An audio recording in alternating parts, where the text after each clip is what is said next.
തേനീച്ച വളർത്തലുമായി ബന്ധപ്പെട്ട് നിൽക്കുന്നത് നമ്മുടെ ബീ കീപ്പിംഗ് സെന്ററിൽ പഠിച്ചടന്നു വന്നിട്ടുണ്ട്. ഭർത്താവിന് അല്പം ശാരീരികമായ ബുദ്ധിമുട്ട്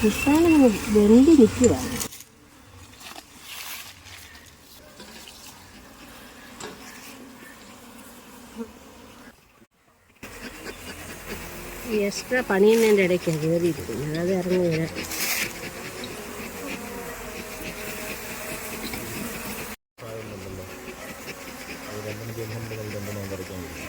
ഇത് ഞാൻ 2 എണ്ണം എടുക്കുമ്പോഴത്തേനും അതങ്ങ് കറക്കി തരും. അപ്പോഴത്തേനും 2 എണ്ണം എടുക്കുമ്പോൾ 4 എണ്ണത്തിന് വെയിറ്റ് ചെയ്യത്തില്ല.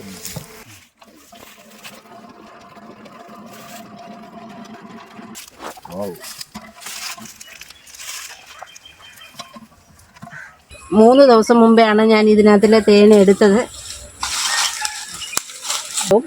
അപ്പോഴും നമ്മൾ എക്സ്ട്രാക്ടറിൻ്റെ തേൻ എടുക്കുന്നതാണ്.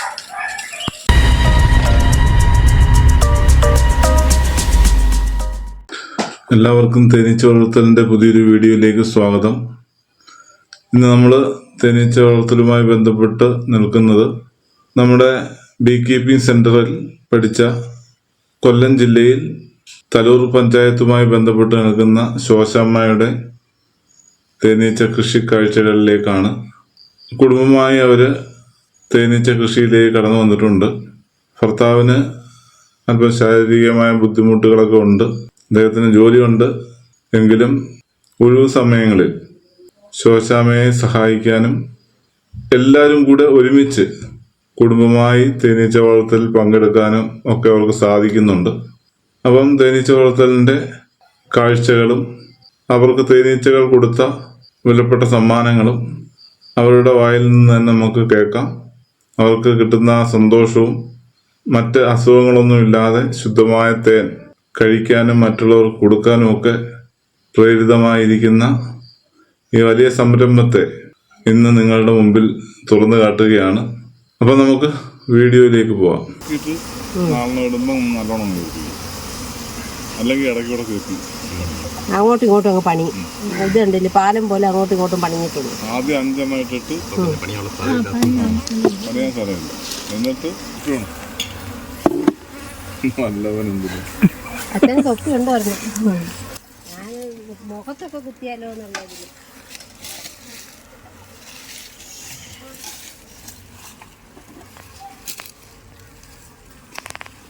കിട്ടാനങ്ങ് വെന്തി നിൽക്കുകയാണ്.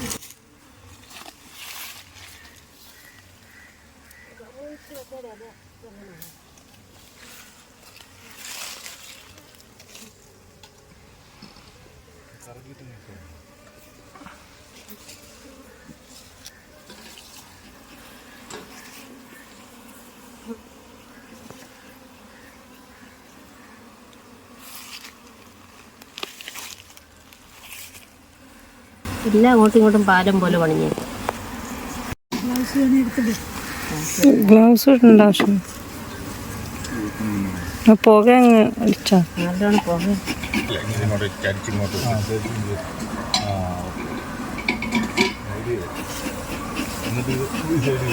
എല്ലാം സീൽ ചെയ്തിട്ടുണ്ട്.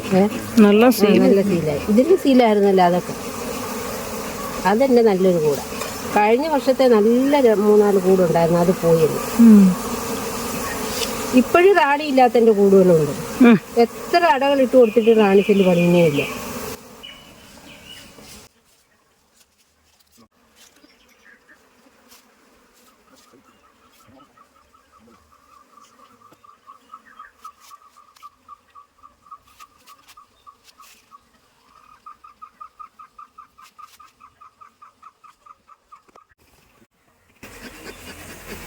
എക്സ്ട്രാ പണിയുന്നതിൻ്റെ ഇടയ്ക്കാണ് കയറിയിരിക്കുന്നത്. അത് ഇറങ്ങി വരാം.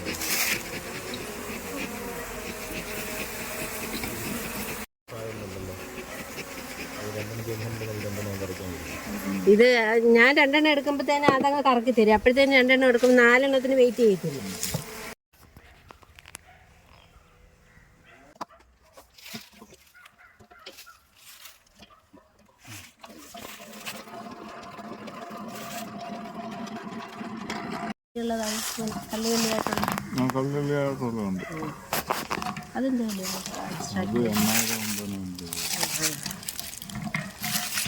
പാടില്ല, അങ്ങോട്ടൊക്കെ വെച്ച് കൊടുത്താൽ മതി.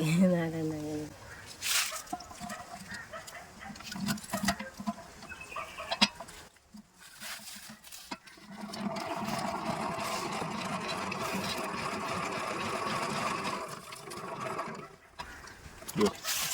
Wow.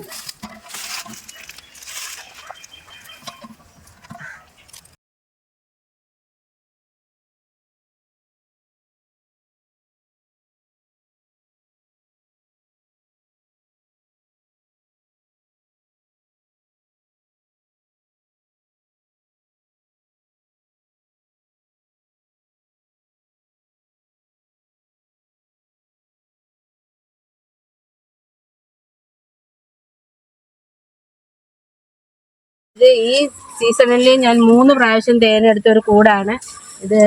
നിങ്ങളുടെ ശ്രദ്ധയിലേക്ക് ഞാനൊന്ന് തുറന്ന് കാണിക്കുന്നതാണ്. 3 സൂപ്പറാണ് ഞാൻ ഇതിൽ വെച്ചിരിക്കുന്നത്. 3 ദിവസം മുമ്പെയാണ് ഞാൻ ഇതിനകത്തിലെ തേൻ എടുത്തത്.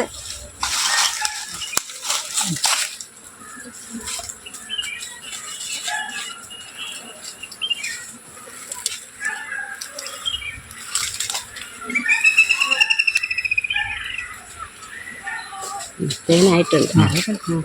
3 ദിവസം മുമ്പാണ് ഞാൻ ഈ കൂട്ടിലെ തേൻ എടുത്തത്. ഇപ്പം വീണ്ടും തേനായിട്ടുണ്ട്. പക്ഷേ സീൽ ചെയ്തിട്ടില്ലെന്നേ ഉള്ളൂ. തേൻ സ്റ്റോർ ചെയ്തിട്ടുണ്ട്. ഒരു 4-5 ദിവസം കൂടെ കഴിയുമ്പോഴത്തേന് ഇത് മൊത്തം സീൽ ചെയ്ത് എടുക്കാൻ പാകത്തിനാവും. അപ്പോഴും നമ്മൾ എക്സ്ട്രാക്റ്റിൻ്റെ തേൻ എടുക്കുന്നതാണ്. ഒരു വീട്ടമ്മയായ എനിക്ക് ഇത്രയും നിലയിലെത്താൻ സാധിക്കുമെങ്കിൽ എല്ലാവർക്കും ഇതിലോട്ട് കടന്നു വരാവുന്നതാണ്. ഒരു വരുമാനവും ഒരു മാനസിക ഉല്ലാസത്തിനും ഒരു സന്തോഷമൊക്കെ പ്രദാനം ചെയ്യുന്നൊരിത് പഠിച്ച് ചെയ്യണമെന്നാണ് എൻ്റെ അഭിപ്രായം. ഇതിനെക്കുറിച്ച് ആധികാരികമായിട്ട് നമ്മൾ പഠിക്കണം. പഠിച്ചു കഴിഞ്ഞിട്ട് ഒരു മനസ്സുകൂടെ ഉണ്ടെങ്കിൽ ആർക്കും ചെയ്യാവുന്ന ഒരു തൊഴിലാണ് തേനീച്ച വളർത്തൽ. അതിനോടൊപ്പം തന്നെ ആരോഗ്യപ്രദമാണ്. കൊറോണ വന്ന കാലത്ത് പോലും ഞങ്ങൾക്കൊന്നും ഒരു അസുഖം വരുവായിട്ട് ഒന്നും ചെയ്തില്ല. തേനിൻ്റെ ഞങ്ങൾ നല്ലോണം തേൻ ഉപയോഗിക്കുന്നത് ഞാനും എൻ്റെ കുടുംബാംഗങ്ങളും കുട്ടികൾക്കായാലും ഹസ്ബൻഡിനായാലും ഞങ്ങൾക്ക് പ്രത്യേകിച്ച് അസുഖങ്ങളൊന്നും വരാറില്ല. ആരോഗ്യപ്രദമായ തേൻ കഴിക്കാൻ പറ്റുന്നുണ്ട്. അത് മറ്റുള്ളവരിലേക്കും പകർന്നു കൊടുക്കാനും സാധിക്കുന്നുണ്ട്. ഇതിനെല്ലാം ഇടയാക്കിയ ഈശ്വരനോടും ഇതിനെല്ലാം നിമിത്തമായ റബ്ബർ ബോർഡിനോടും എല്ലാവരോടും സാറന്മാരോടും അതിങ്ങളുടെ ആർട്ടിസിനോടും എൻ്റെ സാറിനോടും എല്ലാം ഒരു പ്രാവശ്യം കൂടെ എൻ്റെ അഗാധമായ നന്ദി രേഖപ്പെടുത്തിക്കൊണ്ട് എൻ്റെ വാക്കുകൾ നന്ദി, നമസ്കാരം.